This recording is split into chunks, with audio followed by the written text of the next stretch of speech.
Mimi najua watanikujia, si ndio? Mimi nawajua, hao watu nawajua lazima watanikujia. Lakini mimi siogopi. Wacha wakuje, si ndio? Hata wakiniua, wasiponiua bado nitakufa tu, ama namna gani?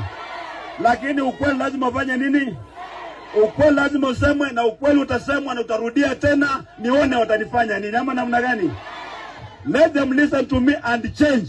Wabadilike, maana watu wanaumia. Hapa chini watu wanaumia. Mr. President, people are suffering. Ukipatia Raila kazi, don't think umepatia every Kenyan kazi. Watu wanaumia. Basic needs hakuna. Ama mimi nasema kwa uongo? Watu wanaumia, si ndio? Na mimi hata wakinikujia, I do not care. Hata Yesu mwenyewe alikuwa mwana wa Mungu, akakuja hapa, watu wakasema yeye sio mwana wa Mungu, akadanganya, anadanganya, wakamuua, si ndio? Lakini miaka 2000 baadaye, mapasta, mabishop, mareverend, hata mwenye ameomba hapa anakula kwa jina la Yesu, si ndio?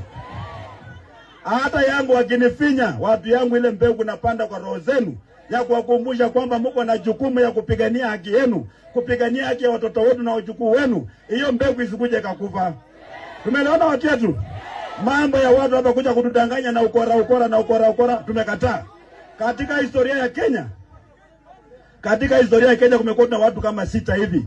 Wamekuwa wanapanga, huyu anakuwa rais, huyu anakuwa deputy, huyu atakuwa prime minister, huyu atakuwa nini. Hawa wanaendelea na familia yao. Wakenya wengine wote tumekwisha. Sisi tumeisha. Tulikuwa na mashamba kubwa, mashamba yafanya nini? Tumeuza mashamba kusomesha watoto wako na madigrii, hawana kazi. Wakati wa kazi wanauza kazi. Siku hizo wanapatia MP, wanatembea na mabarua ya kazi wanauzia watu. Mnakubali maneno kweli? Mnakubali?